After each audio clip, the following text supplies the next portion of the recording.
saya Andi Muhammad Faturrahman dari kelas 11 IPS 2 nomor urut 2. Saya akan menjelaskan tentang Revolusi Rusia. Revolusi Rusia merupakan sebuah gerakan politik yang terjadi di Rusia pada tahun 1917. Gerakan ini berhasil menumbangkan pemerintahan Tsar Nicholas II. Revolusi Rusia dibagi menjadi dua tahap, yaitu Revolusi Februari 1917 yang dipimpin oleh Kerensky dan berhasil menumbangkan Tsar Nicholas II, serta Revolusi Oktober 1917 yang dipimpin Lenin dalam menumbangkan pemerintahan Kerensky. Latar belakang Revolusi Rusia awal abad ke-20. Industri dan pertanian Rusia maju pesat. Hal ini sejalan dengan kebijakan pemerintah Tsar Nicholas II yang senantiasa memajukan perekonomian dengan jalan meningkatkan produksi pertanian dan memajukan industri.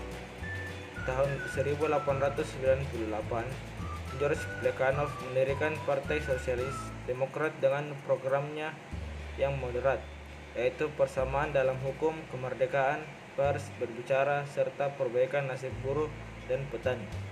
Akan tetapi, kelompok radial dari partai ini menolak cara diplomasi politik dan menghendaki cara pemogokan. Perbedaan strategi dari kedua kubu ini memicu terjadinya perpecahan pada Partai Sosial Demokrasi. Pada Kongres Partai Demokrat dari seluruh dunia pada tahun 1903, Partai Sosial Demokrat tersebut pecah menjadi dua, yaitu A. Menshevik Sosial Demokrat yang berhaluan sosialis. Kelompok ini dipimpin oleh George Plekhanov yang kemudian digantikan oleh Kerensky. B. Bolshevik Radikal Revolusioner yang berhaluan komunis, dipimpin oleh Vladimir Ulyanov yang dikenal dengan nama samarannya Lenin, kemudian digantikan oleh Joseph Zhugaevsky yang dikenal dengan nama Stalin. Terjadinya revolusi Rusia disebabkan oleh faktor-faktor yaitu sebagai berikut. A. Keinginan rakyat akan pemerintahan yang liberal. B.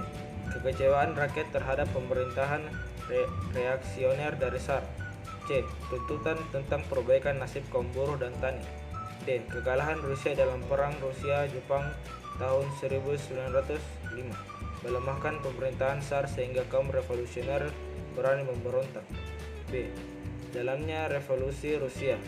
Revolusi Rusia dibagi menjadi dua tahap, yaitu Revolusi Februari 1917 yang dipimpin oleh Kerensky dan berhasil menumbangkan Tsar Nicholas II, serta Revolusi Oktober 1917 yang dipimpin Lenin dalam menumbangkan pemerintahan Kerensky. 1. Revolusi Februari 1917. Revolusi ini dimulai dari Petrograd, sekarang Leningrad, dengan demonstrasi yang menuntut bahan makanan, kemudian diikuti dengan pemogokan di perusahaan revolusi yang digerakkan oleh kaum kadet, Menshevik dan Bolshevik. Ini kemudian berhasil menggulingkan Tsar Nicholas II.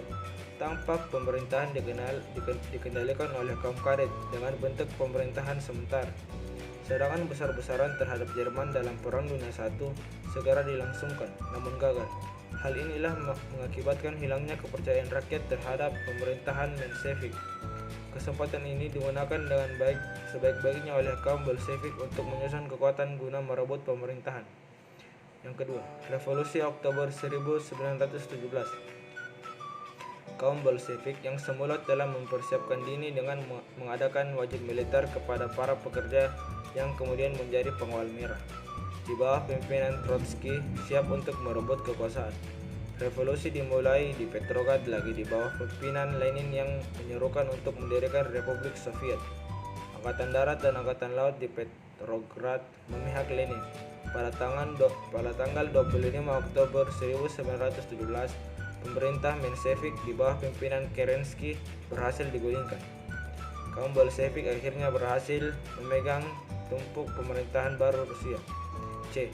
Pengaruh Revolusi Rusia. Revolusi Rusia telah berhasil menumbangkan kekuasaan Tsar Nicholas II yang memerintah secara diktator. Rakyat Rusia yang merasakan kehidupan di berbagai bidang akibat kediktatoran Tsar Nicholas II akhirnya berhasil menghimpun kekuatan dan menentang kekuasaannya. Dalam bentuk revolusi Rusia telah berhasil menumbangkan kediktatoran Rusia. Di samping itu, revolusi Rusia yang berpaham komunis akhirnya berhasil mengubah haluan negara tersebut ke arah negara komunis. Seperti revolusi-revolusi lain, revolusi Rusia juga membawa dampak baik bagi Rusia sendiri maupun bagi negara-negara di kawasan di dunia termasuk Indonesia. Terima kasih. Assalamualaikum warahmatullahi wabarakatuh.